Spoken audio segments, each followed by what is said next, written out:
Bonsoir tout le monde, merci d'être là. Je pense que la plupart connaissent, mais ici vous êtes au Centre Placette. Nous sommes donc un foyer d'accueil pour étudiants internationaux de l'UCL, subsidié par la coopération belge au développement. Et dans ce cadre, nous accueillons des étudiants internationaux qui parfois font le master en études de genre, dont Esther qui est avec nous ce soir. Pour cet atelier d'échange qui s'intitule Regard croisé sur l'intersectionnalité, nous avons invité 3 intervenantes. Lisa Nsenga Njwa, qui viendra nous parler de l'intersectionnalité en milieu carcéral en RDC. Et puis Esther Wanko, qui viendra nous parler des dynamiques migratoires, violences basées sur le genre et l'intersectionnalité. Et puis ensuite on fera une petite pause pour reprendre avec le collectif des femmes, mais plus précisément le service Violence Plurielle, qui est représenté ici par Héloïse et Naël, et qui est un service d'accompagnement psychosocial pour toute victime de violences entre partenaires et violences fondées sur le genre. J'espère que vous aurez sans doute beaucoup plus d'informations sur ce qu'est l'intersectionnalité après ce regard croisé. Et je vous remercie déjà d'être présents ce soir. Voilà, je laisse donc la parole à Lisa et je vais afficher son visuel pour l'accompagner durant sa présentation. Voilà, la parole est donnée. Merci beaucoup Justine. Bonsoir à toutes et tous. Je suis Lisa Sengangoy. J'évolue dans le domaine judiciaire dans mon pays d'origine, la République démocratique du Congo. Et je suis étudiante internationale en master de spécialisation en études de genre, comme Justine vient de le dire tantôt. Mon mémoire s'intéresse aux femmes incarcérées dans la prison de Makala, mieux appelée Centre pénitentiaire de rééducation de Kinshasa, en République démocratique du Congo. Dans le cadre de cet atelier, nous aurons un regard croisé sur l'intersectionnalité et moi, personnellement, j'aborderai le terme intersectionnalité dans le milieu carcéral, dans le contexte congolais, celle de la RDC, en se basant sur des dynamiques sociales, notamment dans les milieux carcéraux. Mon plan de présentation comprend 5 points essentiels que je vais développer. Cette intervention a pour objectif de sensibiliser pour des réformes et alternatives possibles pour une justice plus inclusive, c'est-à-dire développer des infrastructures adaptées aux détenus en général et aux femmes en particulier. En prenant compte des maternités, soins gynécologiques, conditions dignes pour les mères détenues. Je parlerai aussi de la réduction de l'incarcération des personnes en situation de précarité en privilégiant des peines alternatives pour les délits mineurs, la mise en place des formations et des soutiens psychologiques pour une réinsertion réussie et enfin la protection des minorités de genre en prison pour lutter contre les discriminations. D'entrée des jeux, j'aimerais d'abord parler de l'autrice Kimberlé Crenshaw, qui elle est. Elle est née en 1959. Elle est une juriste afro-féministe, aussi cofondatrice de African American Policy Forum, AAPF en sigle, qui milite pour une justice sociale inclusive. Elle est professeure émérite de droit américain, spécialiste des questions de race et de genre. Ses travaux s'inscrivent dans le domaine des études critiques de droit et des Black Women Studies, qui ont pour objet les femmes noires. À partir de 1989, elle décrit et conceptualise le terme fondateur qui introduit l'intersectionnalité dans son texte intitulé « Demarginalizing the intersection of race and sex ». Excusez-moi si j'écorce l'anglais parce que je ne suis pas américaine. Texte fondateur publié en 1989. Et ensuite, elle décrit en 1991 « Mapping the Margin, Intersectionality, Identity, Politique and Violence Against Women of Color », texte qui approfondit la notion d'intersectionnalité, et le Critical Race Theory de Key Writing That Former the Movement en 1995, qui a contribué à la théorie critique de la race. Il est important d'expliquer le terme intersectionnalité selon l'autrice. dans ses écrits le livre Intersectionnalité, que voici, dont le titre est Démarginaliser l'intersectionnalité race, sexe, une critique féministe noire, de la doctrine antidiscrimination, de la théorie féministe et des politiques antiracistes, traduite de l'anglais par Emmanuel Delanoë. Kimberlé Crenshaw a introduit l'intersectionnalité pour analyser la manière dont les oppressions liées à la race et au sexe interagissent dans la vie des femmes noires, révélant ainsi les limites du cadre juridique antidiscriminatoire traditionnel américain. Pour elle, l'intersectionnalité, c'est les différentes formes de discrimination et d'oppression qui se combinent, qui s'imbriquent, qui s'influencent mutuellement dans un contexte spécifique. L'autrice fait dans son livre une critique du droit antidiscriminatoire. Selon elle, le droit américain traduit la discrimination comme un problème isolé, soit raciste, soit sexiste. Mais il ne prend pas en compte leur cumul. Cela marginalise les femmes noires qui subissent des oppressions spécifiques et intersections dans ces catégories. Parlons des limites du féminisme dominant. L'autrice critique le féminisme blanc qui universalise l'expérience des femmes blanches et ignore les spécificités des autres races. Le féminisme mainstream ne reconnaît pas les enjeux propres aux femmes noires et autres minorités, renforçant ainsi leur invisibilisation. Elle démontre les problèmes de politique antiracistes, dans le sens que les mouvements antiracistes souvent centrés sur les hommes noirs minimisent les oppressions sexistes que subissent les femmes noires. Elle se retrouve donc exclue à la fois des luttes féministes et antiracistes. Dans le livre susmentionné, l'autrice illustre son propos avec des cas juridiques, comme l'affaire des crânes ferrés contre General Motors, où la Cour a refusé de reconnaître une double discrimination, c'est-à-dire sexiste et raciste, forçant les femmes noires à choisir entre une action en justice pour discrimination raciale ou sexiste. Mais jamais les deux à la fois. Enfin, l'autrice insiste sur l'urgence d'un cadre intersectionnel qui nécessite de repenser les politiques de lutte contre les discriminations pour qu'elles prennent en compte les expériences croisées des individus marginalisés. Dans le contexte carcéral congolais, l'intersectionnalité peut jouer un rôle majeur dans l'expérience des détenus, en particulier pour les femmes et les minorités. Cette approche pourrait essentiellement permettre de mettre sur la sellette les conditions réelles des détenus, bien que méconnues ou ignorées, afin de faire une analyse plus générale du genre en prison, en mettant en exergue les expériences multiples et variées des détenus en fonction de leur positionnement social. Avec une grille d'analyse plus variée, il serait plus aisé de comprendre les contours et les situations des détenus, afin de proposer des réformes adaptées pour une justice plus équitable, inclusive et humaine. Certes, la République démocratique du Congo, qui dans sa constitution dispose à l'article 17, la liberté individuelle est garantie, elle est la règle, la détention et l'exception. C'est dans cette optique qu'il existe l'arrêté ministériel que vous voyez si haut, du 17 avril 2019 portant règlement d'ordre intérieur des établissements pénitentiaires modèle type. Les prisons congolaises font face à plusieurs défis liés au genre. La RDC, donc, compte plusieurs prisons dans toute l'étendue du pays.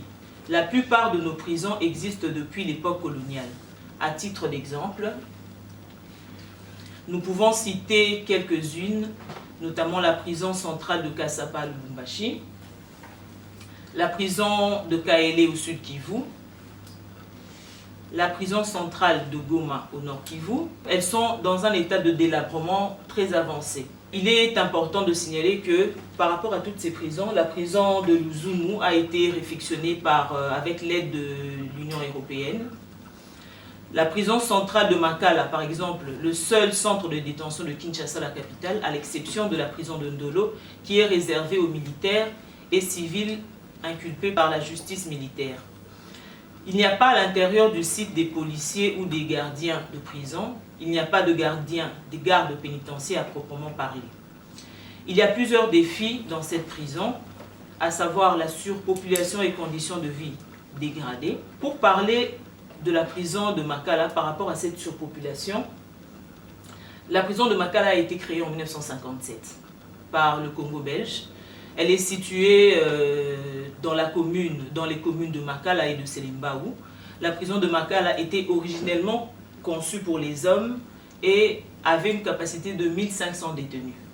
Malheureusement, elle hébergerait jusqu'en 2024 près de 16 000 prisonniers, dont une portion significative des femmes. Cette surpopulation entraîne une promiscuité extrême, un manque d'hygiène et une insuffisance des ressources essentielles, affectant particulièrement les femmes. Les conditions de vie sont souvent décrites comme inhumaines. Elle est composée de 11 pavillons, dont 10 pour les hommes et 1 pour les femmes. Le plus insalubre au VIP, où résident notamment des personnalités politiques. Elle est gérée par les prisonniers eux-mêmes, ce qui autorise tout le trafic et toutes les violences. Une fois passés les postes militaires qui en gardent l'entrée et effectuent les contrôles d'identité, les visiteurs ne croisent plus ni gardiens ni surveillants. S'agissant des violences sexuelles et de l'insécurité, les femmes détenues sont exposées à des violences sexuelles récurrentes. Un rapport de violences sexuelles et de l'insécurité des femmes détenues sont exposées à des violences sexuelles récurrentes, Un rapport interne daté du 9 septembre 2024 du Fonds des Nations Unies pour la Population, l'agence de l'ONU, chargée de l'amélioration de la santé reproductive et maternelle, a révélé plus tôt dans le mois 268 femmes sur les 348 femmes détenues dans la prison de Makala étaient violées et ont subi des violences sexuelles lors d'une tentative d'évasion qui s'est avérée mortelle l'année passée. Le rapport consulté de Women Rights Watch et découvert pour la première fois par Reuters indique 17 survivants de ces violences sexuelles. Et que ces 17 survivantes avaient moins de 19 ans. Le rapport souligne que bien que le nombre de survivantes ait reçu dans les 72 heures suivant les attaques les soins de prise en charge couramment fournis après un viol, tels qu'une contraception urgente et une prophylaxie post-exposition au VIH, elle n'avait reçu de soutien psychologique adéquat qu'à partir du 11 septembre. La violence sexuelle ou les violences sexuelles sont un problème chronique dans les prisons de la RDC. En septembre 2020, par exemple, une émeute à la prison centrale de Kasapa-Lubumbashi a provoqué un incendie dans la section des femmes, forçant les prisonnières à rester dans la cour principale de la prison pendant 3 jours et sans aucune protection administrative pénitentiaire. Durant ces 3 jours, des hommes détenus avaient à maintes reprises violé des dizaines de prisonnières, dont une adolescente. Un procès tenu le 16 du mois était une occasion ratée d'enquêter sérieusement sur ce qui s'était passé et de tenir les responsables des auteurs des viols, ainsi que les fonctionnaires de l'État qui n'ont pas empêché ces abus. Dans le cadre du conflit à l'est de la RDC qui se vit présentement, il est prouvé que les violences sexuelles, notamment le viol, sont devenues une arme de guerre. Les violences sexuelles est un problème chronique dans les prisons de la RDC. Récemment, lors de l'occupation de la ville de Goma par les rebelles du M23, plusieurs femmes ont fait l'objet des viols dans la prison de Goma. Cette tragédie met en évidence l'absence des mesures de protection adéquates des femmes en détention par rapport à l'accès limité aux soins de santé et à l'hygiène. La prison de Makala ne répond pas aux besoins spécifiques des détenus en général et aux femmes en particulier, notamment en matière de santé de la reproduction. Le manque de produits d'hygiène menstruelle et l'insuffisance des soins médicaux adaptés aggravent la vulnérabilité des détenus. Et le dernier défi spécifique est celui de la stigmatisation, la marginalisation et la discrimination. Les minorités ethniques, exemple les Balubakat, immigrés au Katanga, donc les Baluba immigrés au Katanga, les Pygmées, et les minorités religieuses, exemple je citerai les mouvements mystico-religieux Bundudia Congo, Bundudia Mayala, l'Église des Noirs, ainsi que les personnes à faible statut économique, on peut dire les citoyens lambda, sont parfois des cibles des détenus surveillants qu'on appelle communément les gouverneurs de pavillon, ou d'autres détenus en raison de leur identité. Les femmes incarcérées sont souvent perçues négativement par la société, ce qui renforce leur marginalisation, et cette stigmatisation sociale peut entraver leur réinsertion et les priver du soutien nécessaire pendant et après leur détention. Il est important de noter que ces facteurs peuvent se combiner, s'influencer mutuellement, créant des expériences intersectionnelles uniques pour chacune des détenues. Nous proposons quelques pistes pour une prison de Makala plus inclusive, illustrant de manière frappante les défis liés à l'intersectionnalité en milieu carcéral, en particulier pour les femmes détenues. Ces femmes subissent une combinaison de discriminations basées sur le genre. Par exemple, l'origine sociale et d'autres facteurs qui exacerbent leurs conditions de détention déjà précaires, telles que nous l'avons dit ci-dessus. Ainsi, pour améliorer les conditions des personnes détenues en général dans les prisons et des femmes en particulier dans cette prison, et promouvoir une justice plus équitable, plusieurs actions peuvent être envisagées. La première, c'est la réduction de la surpopulation carcérale. En juin 2024, le nombre de détenus de la prison de Makala a été réduit de 16 000 à 8 000 en 6 mois. Ces progrès marquent un tournant décisif dans la gestion pénitentiaire en RDC. Cette initiative doit être poursuivie en privilégiant des alternatives à l'incarcération pour des infractions mineures et en accélérant des procédures judiciaires pour réduire la détention provisoire. La seconde piste est le renforcement des mesures de protection contre les violences. L'idée de la construction des nouvelles prisons répondant aux normes internationales devrait être matérialisée pour éviter la réduction de cette surpopulation. Il est essentiel de mettre en place des mécanismes efficaces pour prévenir des violences sexuelles, notamment en renforçant l'effectif du personnel pénitentiaire, en installant des dispositifs de surveillance, par exemple des portiques de sécurité, des détecteurs de métaux, et en formant le personnel pénitentiaire en établissant des procédures de plainte accessibles et sécurisées pour les victimes. La troisième piste est l'amélioration des infrastructures et des services de santé. Les autorités doivent garantir aux femmes détenues l'accès à des installations sanitaires adéquates et à des soins de santé adaptés, y compris des services de santé de reproduction et des produits d'hygiène menstruelle. La quatrième piste, c'est de sensibiliser et former, et la formation du personnel pénitentiaire. Des sessions de sensibilisation et de formation régulières sur les questions de genre et de droits humains peuvent contribuer à créer un environnement plus respectif et plus inclusif. Il est important de signaler qu'en 2023, le personnel administratif pénitentiaire féminin de Kinshasa a été sensibilisé aux notions de genre, une initiative qui mérite d'être étendue et renforcée. Et la dernière piste est de mettre en place un programme de réinsertion sociale.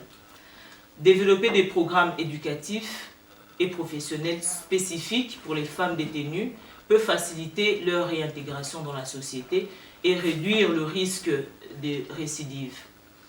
En adoptant ces mesures, la RDC, donc la République démocratique du Congo, peut progresser vers un système carcéral plus humain et équitable, respectueux des droits et des besoins spécifiques des détenues femmes.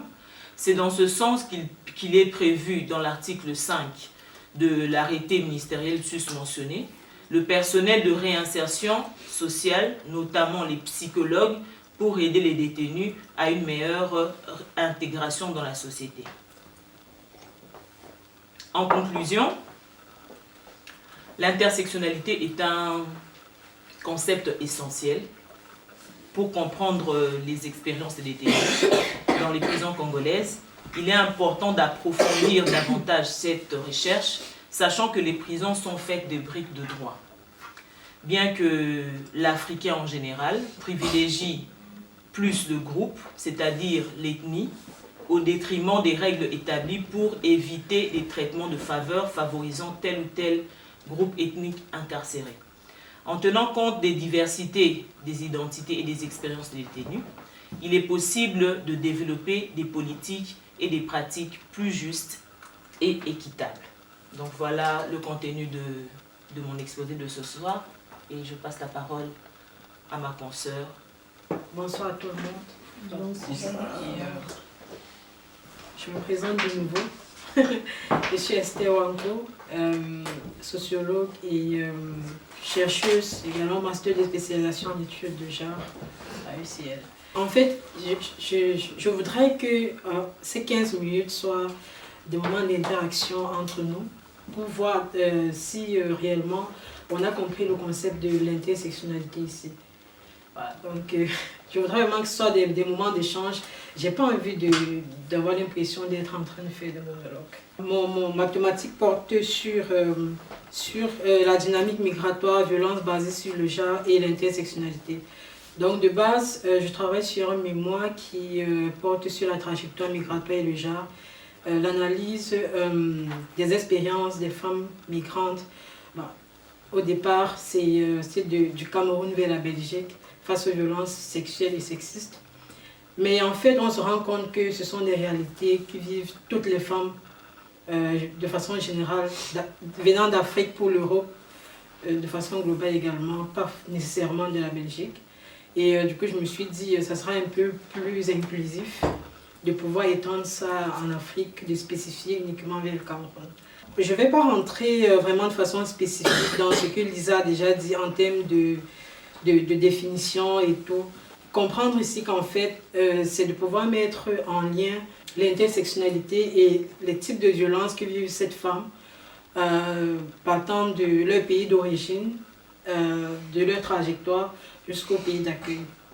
Voilà, c'est vraiment ici d'étudier de façon spécifique ces formes de violence, parfois très invisibilisées, que ces femmes vivent durant leur trajectoire migratoire. On a quelques concepts qu'on va expliquer, c'est-à-dire c'est quoi la dynamique migratoire de façon concrète. Ce sont des mouvements de population qui se produisent pour diverses raisons, souvent influencés par des facteurs structurels et conjoncturels. Selon vous, quels peuvent être ces facteurs? La guerre par exemple. Ouais. Autre chose? Quels peuvent être les facteurs qui influencent, qui peuvent faire en sorte que ces femmes partent de leur pays d'origine, par exemple, pour... La recherche de mieux vivre, sociale et professionnelle. Ouais. C'est surtout la dictature. Oui, sur le plan politique, on peut dire ça. La pauvreté aussi. Oui, la recherche des conditions de vie meilleures. Voilà, j'ai un peu spécifié ça. On a par exemple les facteurs économiques, c'est-à-dire la recherche d'emploi, comme vous avez cité, les meilleures conditions de vie ou d'une stabilité financière qui poussent de nombreuses femmes surtout à quitter leur pays d'origine. On a les facteurs politiques, c'est-à-dire les conflits, l'instabilité politique. On a les facteurs climatiques, par exemple, l'inondation, la désertification, par exemple, et la sécheresse. Ces facteurs combinés qui peuvent parfois pousser des femmes, ou alors de façon globale les hommes aussi, de partir de leur pays d'origine pour aller chercher des meilleures conditions de vie ailleurs. On va parler de la violence basée sur le genre. Les violences basées sur le genre, VBG, désigne ici toute forme de violence dirigée contre des personnes en raison de son genre ou de son identité de genre. Elle touche principalement les femmes et les minorités de genre et prennent plusieurs formes. On peut les citer, les formes de violence. Violence conjugale. Violence conjugale, oui. Qui rentre dans quelle catégorie de violence, par exemple? Violence physique et psychologique. Oui. Quoi d'autre? Torture, persécution. Oui. Sexuelle? Oui, par exemple. qui rentre dans la catégorie des violences physiques. La violence sexuelle. Quoi d'autre? Les inégalités. Ah ouais. Économique. Économique, oui. On a les dénis par exemple. Ok, on a les violences physiques ici, les mutilations génitales féminines qui se vivent principalement de façon générale en Afrique. On a les viols par exemple et on a les violences conjugales. Maintenant, les violences sexuelles, on a le viol, on a le harcèlement sexuel et on a l'exploitation sexuelle et voire même les abus sexuels. On a les violences psychologiques, c'est-à-dire les intimidations, les humiliations et les chantages affectifs. On a les violences économiques, la privation des ressources par exemple, la dépendance financière. Parce qu'on sait que quand on arrive, généralement ici, surtout quand on part, peut-être par la route, quand on arrive, on est sans papier et tout, on est parfois exposé à toute forme de violence, c'est-à-dire tout ce qu'on a cité déjà. Donc on comprend que les femmes migrantes sont particulièrement vulnérables à ces violences avant, pendant et après leur migration en raison de leur précarité et leur manque de protection dans les pays de transit ou d'accueil. L'intersectionnalité. Ok.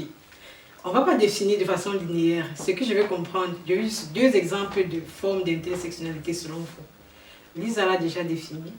Maintenant, selon vous, à quel moment on parle d'intersectionnalité?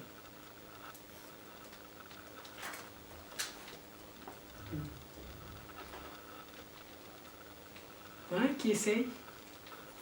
Bon, je peux essayer. Oui, même des exemples, ça peut aller. Bon, déjà, j'ai envie de prendre l'exemple du fait d'être élève, ou bien du moins étudiante, étrangère.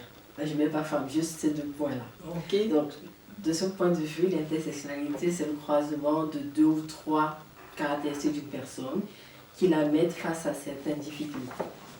Je prends ça. Ok. Maintenant, la question que je pose, en tant qu'élève, qu'est-ce qui te rend vulnérable? Déjà, le rapport de pouvoir entre les enseignants et les apprenants. En tant qu'élève ou étudiant, je suis vulnérable puisque je suis la partie faible dans ce rapport de pouvoir-là. Donc, je suis exposée au pouvoir de mes encadrants, de mes encadreurs. Oui. Ok, quelqu'un d'autre? Oui. Oui, quelquefois à l'université, comme vous voulez le dire, il y a aussi les injustices. Ce que j'ai constaté quand j'étais encore étudiante. Et par exemple, si vous avez des travaux ou bien vous avez des examens, vous pensez réussir, souvent on passait travailler ensemble avec d'autres personnes, mais il y a des injustices quelquefois dans les points, il y a des différences. Ça, ok, des injustices. Ok. Qui d'autre? Je veux comprendre en fait pourquoi on parle d'intersectionnalité de façon concrète, de façon simple. Ouais. À quel moment on parle d'intersectionnalité? Je pense qu'on parle de la discrimination aussi. Ouais. La discrimination, harcèlement aussi, qui touche, qui parfois est beaucoup basé pour les couleurs du peau. Et le harcèlement, le racisme. Exactement.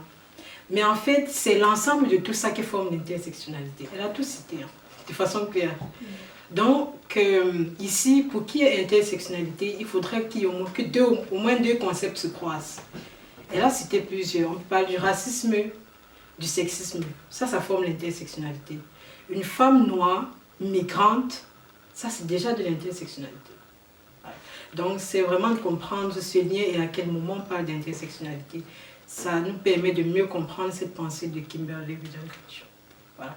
Qui, à un moment donné, a essayé de pouvoir mettre un nom à tout ce que ces femmes-là vivent. Parce que si on part, par exemple, dans une dynamique d'identification des femmes victimes de violences, parfois on va dire, celles victimes de VBG, par exemple, on va peut-être les classifier d'un côté, mais sans savoir que dans cette classification, il y a des femmes qui vivent plusieurs types de violences. Donc, c'est donc dans cette dynamique-là que Kimberlé Bidon-Crenshaw a identifié et a mis un nom pour pouvoir permettre d'identifier toutes ces formes de violence auxquelles ces femmes peuvent faire face. Ok. Là, ça c'est bien. Ok. Ici, on va comprendre également la dynamique migratoire des femmes en Afrique. Quels sont les facteurs migratoires, par exemple? On va citer les conflits et l'insécurité. Comprendre que vraiment de façon concrète et de façon contextuelle à notre thématique qui est la trajectoire migratoire, les femmes africaines migrent principalement pour des raisons de conflit, de pauvreté, d'inégalité économique et des impacts du changement climatique, donc cherchant des opportunités et des meilleures conditions de vie. Cependant, leur migration les expose davantage aux violences, notamment sexuelles, économiques, tout en portant une lourde charge familiale. Parfois, on a des femmes qui prennent la route, par exemple, avec des enfants. Donc, il y a tout ça. On a également de plus en plus, elles font face à un excès limité de ressources, aux protections légales et aux services essentiels dans leur pays d'accueil, de façon globale. Donc, ce sont ces dynamiques migratoires qui sont des facteurs qui poussent généralement, que ce soit des hommes ou des femmes, à partir de leur pays d'origine, pour chercher de l'avenir meilleur ailleurs. Okay. Sans compter les conditions de santé aussi. Ouais. Aussi. Ok, ici, les violences basées sur le genre en contexte de migration. Avant la migration, par exemple, de nombreuses femmes subissent des violences basées sur le genre, telles que les violences domestiques, les mariages forcés, les mutilations génitales féminines, les poussant souvent à fuir leur pays. Je vais prendre un exemple.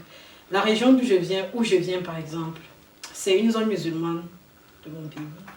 Et parfois, là-bas, l'enfant encore dans le ventre, une fois qu'on a identifié le sexe, on peut déjà verser la dot. L'enfant n'est même pas né, mais elle est déjà donnée en mariage.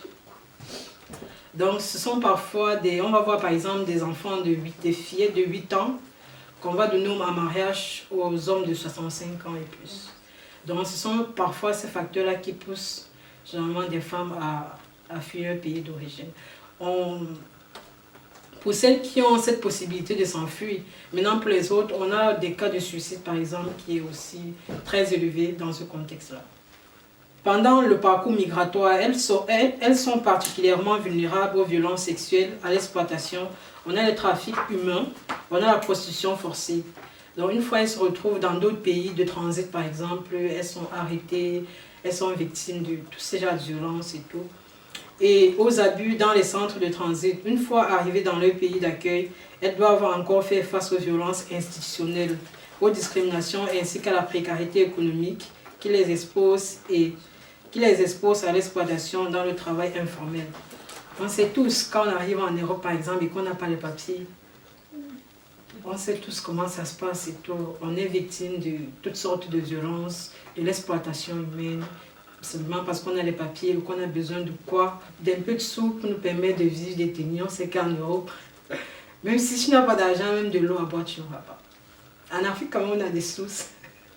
On a la rivière qui coule où on peut aller s'abreuver et tout. Mais en Europe, si une bouteille d'eau, par exemple, coûte 1,5 €, et si tu n'as pas les 5, tu n'en auras pas. Donc, elles sont parfois obligées de se donner à n'importe quelle pratique pour pouvoir survivre. On a la ligne chronologique qui montre les différentes violences subies aux différentes étapes de la migration. Avant la migration, c'est la phase du départ. Qu'est-ce qu'on a?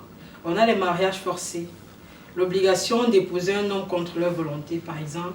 On a les violences domestiques, maltraitance au sein du foyer, c'est-à-dire physique, psychologique et même économique.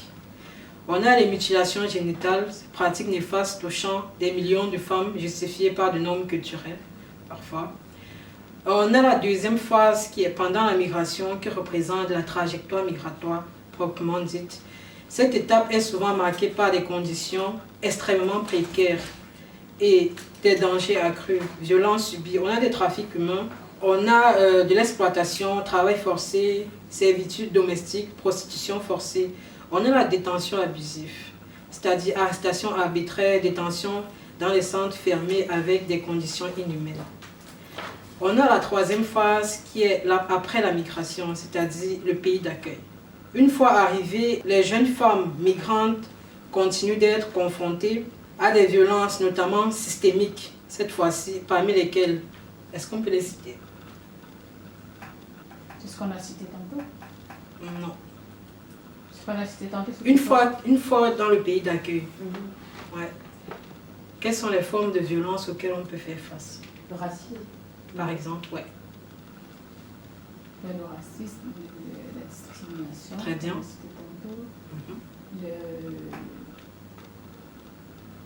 Une discrimination au logement. Discrimination, Ouais. Ouais. Il y a les insultes et tout. Oui. Ouais. Mais en fait, c'est en fait ça. On a les discriminations qui, ici, consistent par exemple des formes de racisme, de sexisme, de xénophobie, qui limitent l'accès aux droits fondamentaux. On a la précarité, qui est l'accès limité aux emplois dignes, aux soins de santé et au logement. Ouais. On a les violences institutionnelles, le traitement inéquitable par les administrations, par exemple les refus de titre de séjour. On a l'expulsion et on a les violences policières. Donc ce sont les réalités auxquelles ces femmes font face une fois arrivées dans les pays d'accueil. Les obstacles rencontrés par les femmes migrantes. Les femmes migrantes ici font face à de nombreux obstacles, notamment un accès limité aux droits et aux services essentiels tels que, on peut citer, quels sont les services essentiels qu'on a? C'est le travail. Hein. Oui, par exemple. La santé. Exact, oui. À l'éducation, peut-être aussi. Oui. On a la justice aussi. Si on n'a pas de papier ici, on ne sait rien faire. On a l'hébergement, comme on a cité un peu plus haut. Elles subissent également des discriminations multiples liées à leur genre, leur origine et leur statut migratoire qui se manifestent par le racisme, la précarité et des barrières linguistiques parfois et administratives. On a par exemple une femme nigériane en Belgique peut se voir refuser l'asile malgré des preuves de violence conjugale subies dans son pays d'origine, illustrant ainsi la vulnérabilité accrue des migrantes face au système institutionnel. Parfois, il faut un gros tas de preuves pour être considéré ici. Parfois, si tu n'as pas de preuves, imagine peut-être une femme qui a été battue, qui sort de sa maison tout de suite, qui n'a pas eu l'idée de filmer à chaque fois qu'elle est battue et tout, bah, on n'apprendra jamais au sérieux. Jamais. Donc, ce sont des barrières auxquelles ces femmes-là font face une fois dans les pays d'accueil.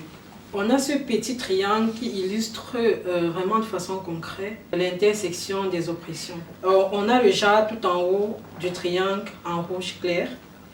En tant que femmes, elles sont exposées aux violences sexistes et sexuelles, aux discriminations de genre et à des stéréotypes patriarcaux. On sait tous qu'en Afrique, le système il est patriarcal. Elles rencontrent des obstacles spécifiques dans l'accès à la justice, à l'emploi et aux services sociaux. Elles peuvent aussi être victimes de violences domestiques ou institutionnelles sans bénéficier de protection adéquate. On a en deux la race, côté gauche du triangle en bleu clair. Elles subissent des discriminations raciales et des préjugés en tant que femmes noires et racisées. Elles font face à des stéréotypes négatifs comme l'hypersexualisation des femmes africaines ou la perception de certaines comme étant soumises. Elles peuvent être victimes d'un traitement différencié dans les procédures d'asile, le marché du travail ou le logement. On a le statut migratoire. Côté droit du triangle vert clair, leur statut administratif précaire, demande d'asile par exemple, sans papier réfugiés, les expose à davantage d'abus et d'exploitation. Elles peuvent également être exclues des services de santé, de l'emploi formel et de la protection juridique.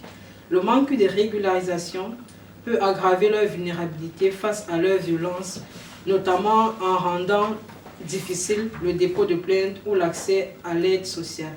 Le centre du triangle, l'intersection des oppressions. Donc, vous allez voir l'intersection où les oppressions se croisent. Au centre du schéma, on trouve la zone grise, qui représente l'oppression croisée, résultant de ces trois dimensions combinées, c'est-à-dire les femmes migrantes ne subissent pas seulement des discriminations sur la base d'un seul facteur. On a le genre, on a la race ici, on a le statut migratoire. Mais bien une imbrication de toutes ces oppressions qui amplifient leur marginalisation et les violences qu'elles subissent. Pourquoi l'importance de ce schéma dans ce contexte? Il permet de comprendre pourquoi une approche intersectionnelle est essentielle pour analyser et lutter contre les violences faites aux femmes migrantes. Il met en évidence la nécessité d'actions et de politiques adaptées qui prennent en compte non seulement les inégalités de genre, mais aussi le racisme et les obstacles administratifs. Les politiques et dispositifs de protection. Cadre légal.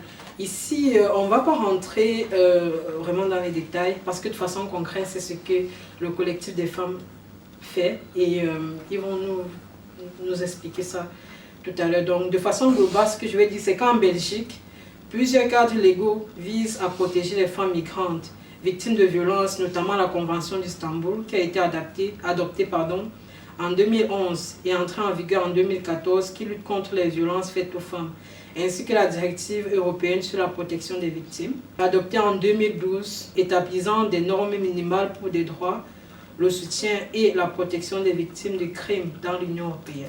Quelles sont les recommandations ou des pistes de solutions qu'on peut proposer ici afin d'améliorer les conditions de vie de ces femmes migratoires dont les souffrances sont parfois très invisibilisées pour celles qui arrivent parce qu'il y en a aussi qui meurent en cours de chemin. Donc elles ne vont jamais témoigner et ne vont jamais pouvoir nous expliquer ce qu'elles ont vécu. Mais aujourd'hui, on a quand même la chance d'avoir des femmes qui parviennent à surmonter ces obstacles et se retrouvent dans des pays d'accueil et qui, malgré les barrières institutionnelles établies dans ces pays d'accueil-là, réussissent quand même à surmonter tout ça et à pouvoir trouver des chemins et se fixer des repères. Donc ici, on a répertorié quelques recommandations, notamment l'amélioration des politiques migratoires sensibles au genre, faciliter l'accès à la justice et aux soins de santé, renforcer les structures d'accueil et de protection, la mise en place de programmes de sensibilisation et de formation des professionnels. Donc, ce que je souhaite ici, c'est qu'à la fin de mon mémoire de fin de formation, de master de spécialisation en études de genre, d'être en mesure, peut-être avec l'accompagnement des autres institutions, de pouvoir intégrer ne serait-ce qu'une de ces recommandations pour pouvoir vraiment améliorer les conditions de vie de ces femmes victimes. Parce qu'une fois sur le territoire, on oublie vraiment tout ce qui s'est passé, on oublie tout ce qu'elles ont vécu et tout. Et les blessures ici, ça reste, malgré le fait qu'on soit résiliente et tout, les blessures, ça reste et tout, le traumatisme et tout. Parfois, ces femmes-là, une fois dans le pays d'accueil, voilà, il n'y a aucune prise en charge. Pourtant, ils devaient avoir un accompagnement vraiment de façon holistique, c'est-à-dire des prises en charge psychosociales et tout, pour pouvoir les accompagner. Le processus devrait être, peut-être pas de façon totale, mais minimum un accompagnement psychologique qui est très important par rapport à tous ces vécus. Voilà, merci.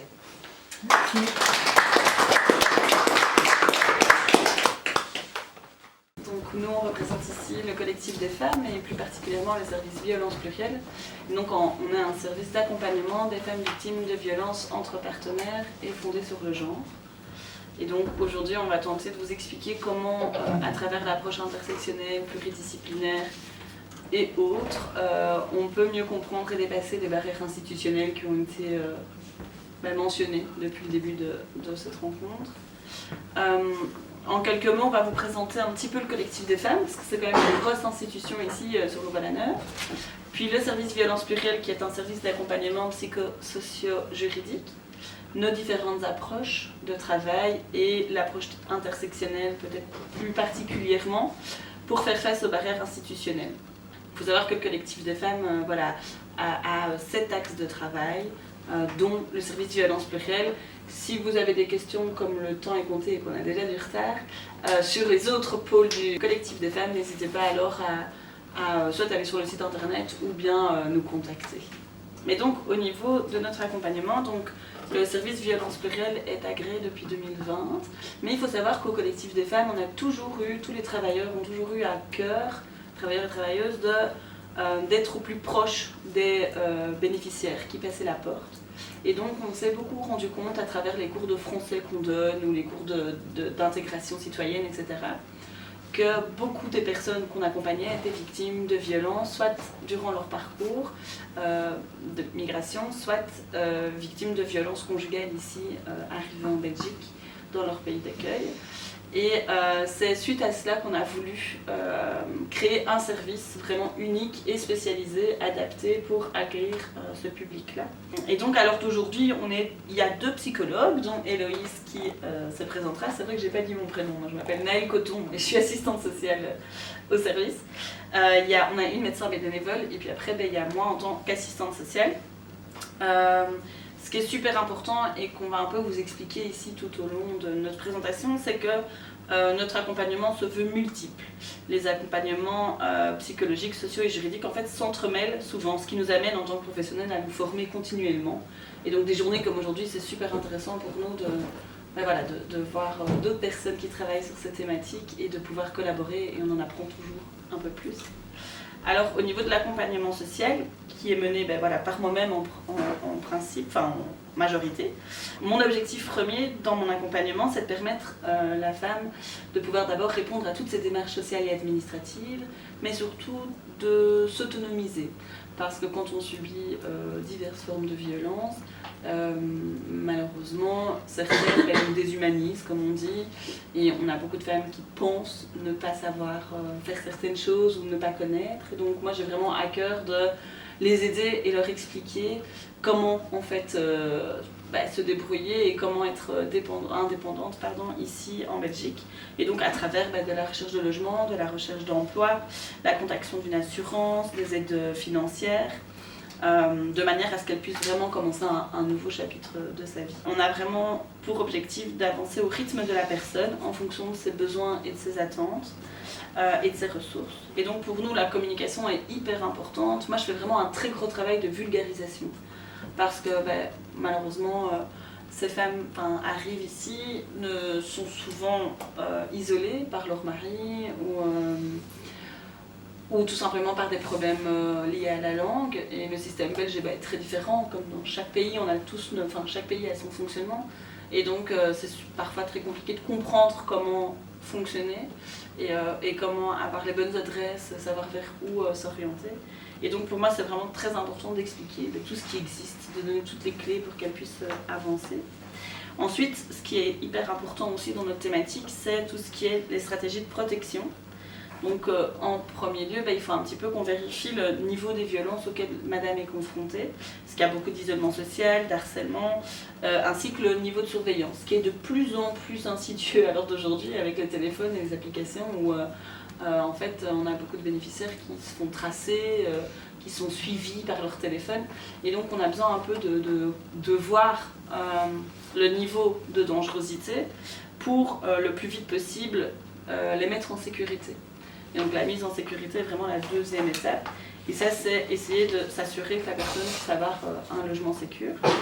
Et puis un troisième volet de mon travail, c'est la collaboration avec le réseau. On a pour objectif de vraiment fournir un accompagnement à 360 degrés, mais ça on vous l'expliquera plus largement après. Et donc un gros travail qui est le mien, c'est de contacter toutes les institutions ou associations qui peuvent venir m'aider à accompagner madame pour offrir l'accompagnement le plus global possible.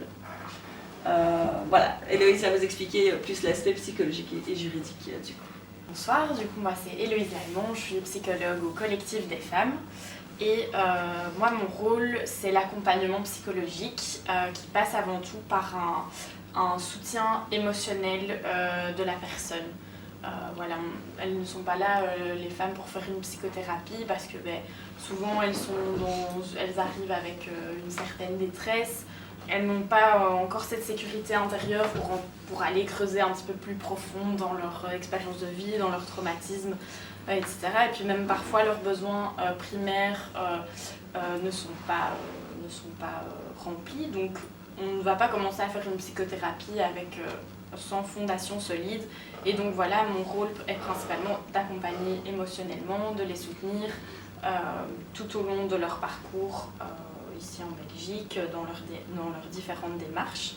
Donc voilà, les femmes qui nous contactent sont souvent confrontées à des difficultés diverses, que ce soit leur titre de séjour, les violences qu'elles subissent, les problématiques de logement, de trouver un travail, de revenus.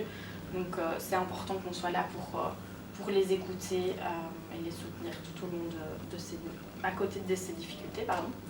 On utilise pas mal de ressources et d'outils dans notre travail, principalement des outils d'empowerment. Donc on a vraiment à cœur de les aider à retrouver un sens de soi et qu'elles puissent sentir qu'elles ont vraiment une capacité d'action en Belgique aussi.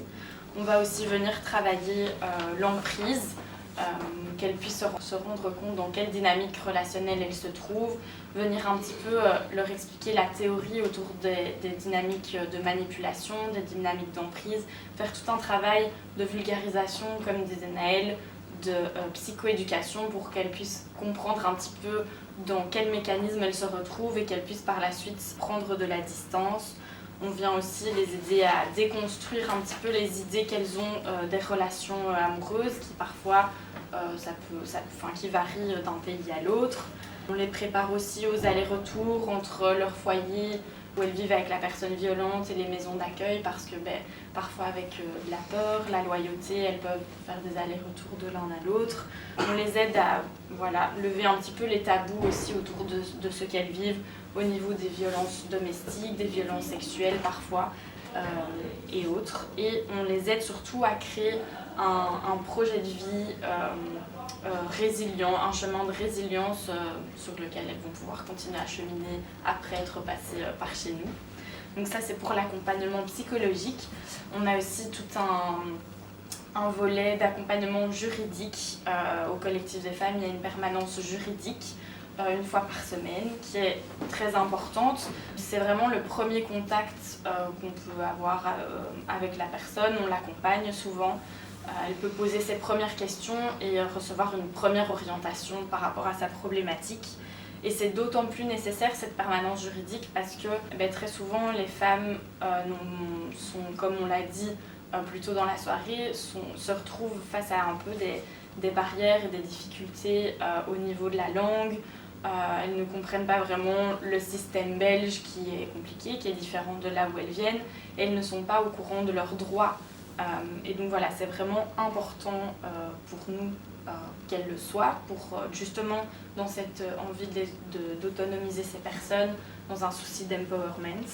Et donc une autre difficulté aussi qui se présente avec ces accompagnements juridiques, c'est que souvent les professionnels ne sont pas formés à l'accompagnement des femmes victimes de violences et encore plus des femmes migrantes victimes de violences. Donc les personnes qui reçoivent ces femmes peuvent être également violents, parfois sans le vouloir, et donc ça crée la victimisation secondaire pour ces femmes.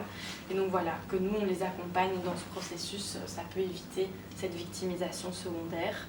Les accompagner aussi dans la préparation de tous ces rendez-vous, ça permet de réduire le stress également. Et donc voilà, c'est assez important. Ça, c'est à propos de notre accompagnement.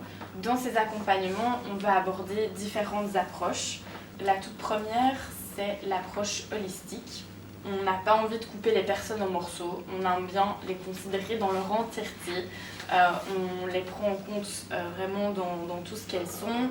On considère leur situation de manière globale, ce qui fait qu'on peut les accompagner à 360 degrés. Donc ça encourage vraiment une vision pluridisciplinaire de notre travail. On a une forte collaboration avec les différentes institutions, différents partenaires qui interviennent dans les situations des femmes. Ça peut être les travailleurs sociaux d'autres institutions, les psychologues, des ASBL, des policiers, des avocats, des médecins, etc. Donc voilà, notre envie c'est vraiment d'avoir une prise en charge globale et cohérente. Parce que souvent, il y a plusieurs institutions qui sont pertinentes dans l'accompagnement multidimensionnel des femmes victimes de violences, des femmes migrantes victimes de violences. On a aussi une envie, vous l'aurez compris sûrement, d'approche d'empowerment qui passe d'abord par une reconnaissance des violences vécues par les femmes. Donc on les reconnaît comme victimes, comme ce qu'elles vivent est important, a de la valeur, on les voit, on les croit. Ça permet de vraiment valoriser leur potentiel aussi, de les reconnaître comme individus à part entière. Voilà, on a vraiment à cœur qu'elles retrouvent en tout cas ce sens de je peux agir et je peux décider pour moi-même. Avec cette approche d'empowerment, on leur permet aussi de transmettre leurs connaissances lors de groupes de parole. Et donc on les laisse partager leur expérience avec leurs pairs, ce qui permet aussi de valoriser leur expérience personnelle et de valoriser leur potentiel parce qu'elles mettent beaucoup de ressources en place déjà avant de venir chez nous. Elles mettent déjà beaucoup de choses en place pour elles-mêmes et le fait qu'elles puissent le partager à d'autres, on trouve ça aussi vraiment important. Du coup, il y a l'approche de proximité. Donc ça, concrètement, l'approche de proximité, c'est d'accompagner physiquement les personnes dans leur démarche. Donc on se déplace, on prend le temps de se déplacer, que ce soit au CPS, à la mutuelle, mais ça peut être aussi à la rencontre de son avocat ou au tribunal. En tout cas, on le fait le plus possible en fonction de nos agendas, bien sûr. Mais donc, ce type d'accompagnement permet vraiment de combattre les discriminations, le racisme ou les violences de tout genre, dans le sens où ça permet pour nous d'avoir deux rôles. D'une part, un rôle de témoin, donc on est un petit peu là pour dire aux professionnels, madame n'est pas toute seule, on est là, et donc on a déjà remarqué que ça permet à certains professionnels de s'adapter et d'avoir du coup d'éviter un maximum la victimisation secondaire. Et puis ça permet d'avoir un rôle de médiateur. Donc tant d'une part, c'est aider madame à peut-être expliquer sa situation à l'autre professionnel, à l'avocat par exemple, parce qu'elle peut être soumise au stress, ce qui est tout à fait normal, on vivrait tout ça. Voilà, elles doivent tout le temps répéter leurs histoires, donc c'est quelque chose qui est fatigant, épuisant. Et donc parfois elles peuvent me faire un petit signe ou dire à celle qui l'accompagne, est-ce que tu peux m'aider à expliquer mon histoire? Et donc ça permet aux professionnels chez qui on va en visite de comprendre la situation. Et puis inversement, ça nous permet aussi, nous, d'assurer que madame ait bien compris ce que le professionnel en face d'elle explique. Un avocat typique va avoir un jargon très compliqué. Même moi, pourtant j'ai un master en criminologie, parfois c'est des mots qui ne sont pas évidents. Et donc ça permet d'assurer de nouveau ce phénomène de vulgarisation et d'expliquer ce que l'avocat a pu dire ou autre professionnel, et puis d'assurer un suivi à long terme. C'est-à-dire qu'on sait un peu les devoirs qu'on doit faire après à la maison avec madame. Et donc voilà, c'est vraiment dans cette idée d'éviter la victimisation secondaire et d'accompagner au maximum madame, tout en ayant cette approche d'empowerment aussi, mais d'avoir un équilibre entre les deux. Et puis il y a l'approche intersectionnelle qui concrètement, l'intersectionnalité, comme on l'a expliqué, je me permets de le répéter, est un cadre d'analyse qui prend en compte la manière dont les différentes formes d'oppression et de discrimination interagissent, créant des expériences uniques et complexes pour les individus. Et donc dans le cadre des femmes victimes de violences conjugales, l'approche intersectionnelle permet de mieux comprendre comment des facteurs comme le genre, la race, la classe sociale, l'origine ethnique, la sexualité, l'âge, le handicap, la situation migratoire se croisent pour aggraver ou modifier les expériences de violence. Et donc la compréhension du fonctionnement du système de domination des minorités nous permet d'adopter une intervention qui est spécifique, qui intègre les problématiques au regard d'un contexte culturel et politique donné. Par exemple, comme on a pu le voir à multiples reprises, donc, une femme noire, migrante en situation de précarité et victime de violences conjugales vivra probablement d'autres formes de violence qu'une femme blanche, cisgenre, avec un revenu aisé. L'idée n'étant pas non plus à notre regard de dire laquelle des deux est plus importante ou moins importante, mais simplement de dire elles ne vont pas vivre les mêmes expériences, il ne va pas se passer la même chose. Et donc l'approche intersectionnelle aide à comprendre que chaque femme a une réalité unique et qu'une solution générée pour toutes les victimes ne suffit pas. Et donc il ne faut pas dire j'ai une victime devant moi, très bien, alors mon tableau il me dit je commence par faire ça, puis je fais ça, puis je fais ça, et puis le problème va être résolu. Non, en fait il faut pouvoir prendre tout ça en compte pour pouvoir adapter et aider de manière individuelle, personnelle. plus largement, l'approche intersectionnelle permet de déconstruire les stéréotypes, de remettre en cause les idées reçues et de promouvoir une approche, comme je viens de le dire, plus adaptée aux réalités diverses des femmes, en tenant en compte l'ensemble de leur identité et des inégalités sociales qu'elles subissent. Et donc, comme vous pouvez le voir, au départ, on avait mis notre titre en parlant de l'approche pluridisciplinaire et l'approche intersectionnelle, et finalement, en y réfléchissant, je pense que c'est ces 4 approches que l'on met quotidiennement au travail qui nous permettent de combattre les barrières institutionnelles, ou du moins de les réduire au maximum pour que madame puisse, dans tous les cas, avoir l'aide dont elle a besoin, mais pouvoir faire aussi ce qu'elle souhaite et voilà, avoir accès à ce dont elle a droit. Et ça, c'est super important, selon nous. Et donc, en quelques mots, pour combattre les barrières, en tant que professionnel, on peut continuer nos approches et notre travail de proximité. Ce qui est hyper important aussi à notre égard, c'est sensibiliser le public à la réalité de terrain, comme on le fait aujourd'hui, mais comme on le fait aussi à plein d'autres niveaux. Continuer d'interpeller les professionnels des différents secteurs concernés. Voilà, finalement, en quelques mots. Merci pour votre attention, et si vous avez des questions.